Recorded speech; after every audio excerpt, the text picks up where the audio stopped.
Hey folks, it's day 46. Actually, having to record this video again. I think I covered up the speaker last time, but anyways, yeah, I had a really rough day yesterday. It was like had a wet dream in the middle of the night, like 3 to 4 a.m. Woke up from that, and the content of the the content of the dream was really what set off my rough day, because it was like a mix of like some porn-induced fetish garbage and just normal like fantasizing about some attractive women in some of my classes. And I woke up in that confused state. In that confusion, I ended up doing what I've done in the past, which is to, stupidly thinking like I'm gonna balance things out and to stupidly go and watch some porn. And well, I don't consider it a relapse. It's definitely a setback, and it's just like this whole rationalization that I think that, oh, if I look at quote unquote normal porn or natural porn, that it'll somehow balance out the more intense or disgusting or shocking material that I viewed in the past as a result of escalation. It's like more of the same thing isn't going to correct the problem that's been created by that same kind of crap. And I'm obviously not doing something right, because I'm ending up in the same spot. And I got through the first 2.5 weeks, no problem. Had some close calls, had a slip up or two, but then I went back home for a couple weeks, and that got me through that couple weeks, just being a new environment. But then I ended up having slip ups, on, I think it was like day 31 through day 38 or 39. It was like that week after the first month had been reached. And I went through that week with all these slip-ups, and it's like I'm going into the second half of this 90-day period, and I've got to make changes. I've got to make changes so I don't have that kind of stuff happen again. I don't necessarily know what I'm going to have to do.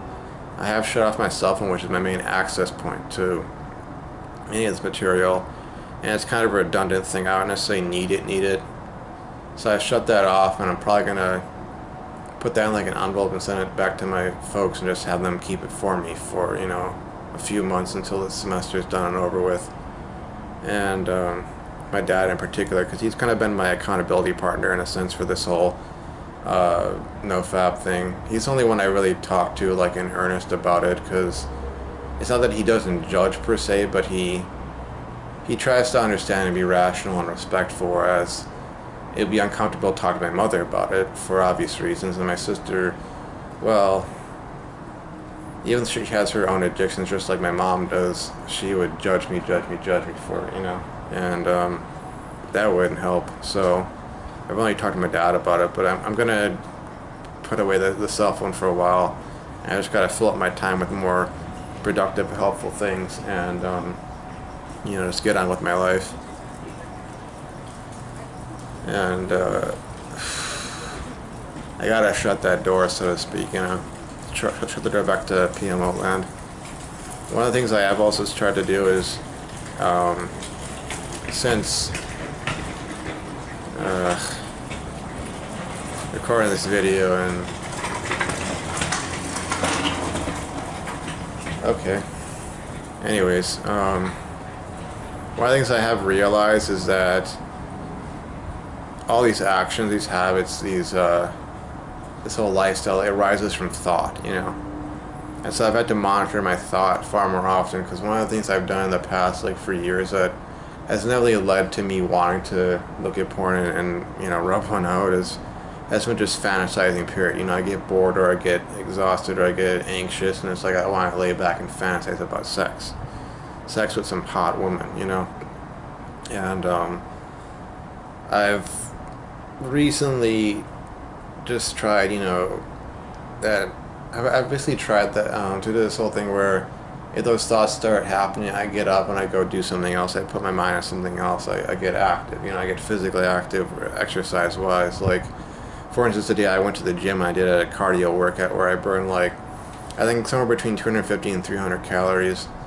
And I went for a walk, and I just got out of the house, and I've read a bit. I've watched some stuff on YouTube. I've basically kept myself occupied, and um, I've refused to allow myself that, previous activity of just sitting there and fantasizing, going off onto la-di-da-di land, because usually that's involved some sort of sexual material, and it's fed into the whole, PMO routine.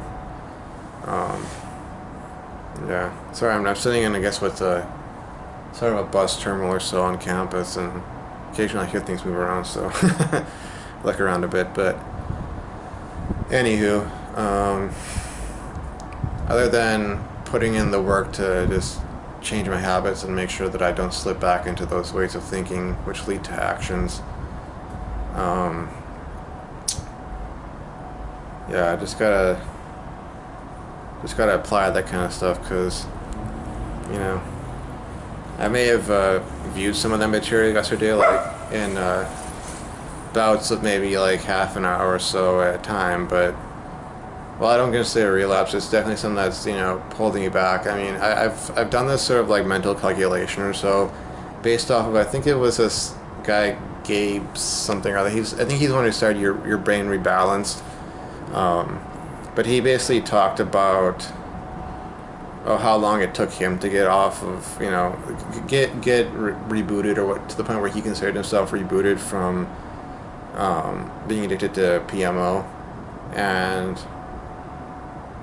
I came to this sort of calculation where I was like, I did like a ratio, and it was like cross multiplication. I came up with a number something like 300 something days, and it would be like basically about a year I would have to do, and that would be with no porn whatsoever, no masturbation, no orgasm for anything other than wet dreams, because I'm not married. I don't have access to actual sex, so therefore it would have to be only natural means, so it's about a year I'd have to go, and each time I end up having a slip up or a setback, even if it's not a relapse, it's like, well,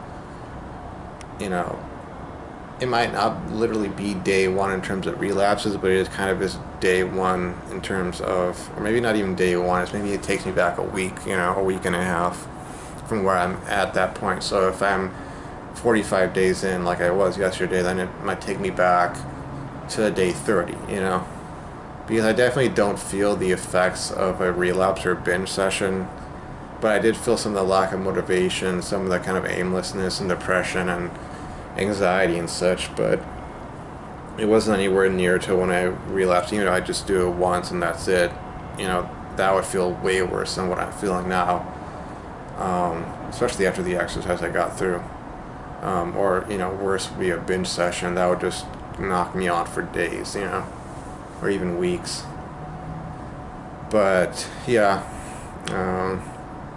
going on from there, I'm gonna have to close that door to PMO. But let's see.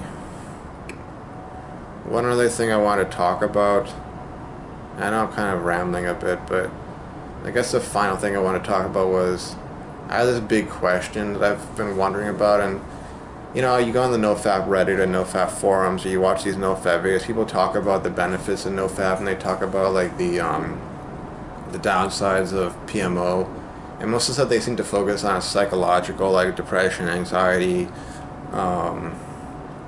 that sort of stuff. But I really wonder at the physical effects, because PMO is our drug. It's kind of like our cocaine or our heroin, It's kind of like that for us. And if you take that kind of analogy and look at it, I have heard that people who use cocaine and heroin, they have, I think definitely cocaine and crack, they have actual effects that occur in terms of the development and health of their heart and their cardiovascular system. They get enlarged left ventricles, which is something that I think happens for some extreme endurance athletes, and this is people who seem to be in the best of health oftentimes drop dead. It's SDS, sudden death syndrome, and they do like an autopsy, and it's like they call it cardiac myopathy is what they found out that the person had, where the left ventricle is enlarged and the blood vessels calcified because of a little plaque and that kind of stuff. And with Carrie Fisher's recent, you know, her passing away recently, may she rest in peace, rest in power. You know, I know that she was into that kind of stuff back in the 70s. She got into, you know, crack and cocaine, and she had her reasons for doing that, but at the same time, like, I do know that it had a really, really detrimental effect on her health. And sorry about the sound quality here, but it just kind of got me thinking that, you know, what are we really doing to ourselves when we get into PMO and we relapse and we binge and all that kind of stuff? Because it's not just, it's not fun and games, you know. It's obviously not fun and games. I mean, I know we definitely feel that it isn't fun and games psychologically speaking, but what about physiologically speaking? I mean, it would scare me if that's what I've been doing to my body all these years, and the only reason I haven't dropped dead is because of all the running I did, or all the, you know, working out, calisthenics, lifting weights, that kind of stuff that I did that offset the negative side effects, you know. But anyways, I'm gonna end the video now. It is day 46. I have had a setback, but not a relapse. But even then, it's like, it kind of defeats the purpose, and I definitely need to change things this second half of the 90 days, and then from then onward, because I really don't even want that to begin with, you know. So anyways, I'm going to end the video now and go back and figure out which one I actually want to put up, because I've tried to record this like 3 or 4 times. So thanks for watching my videos, guys, and thanks for the support. Thanks for any subscriptions, likes, comments. I like to create that dialogue and, you know, help build on this community. So anyways, thanks for watching, and bye.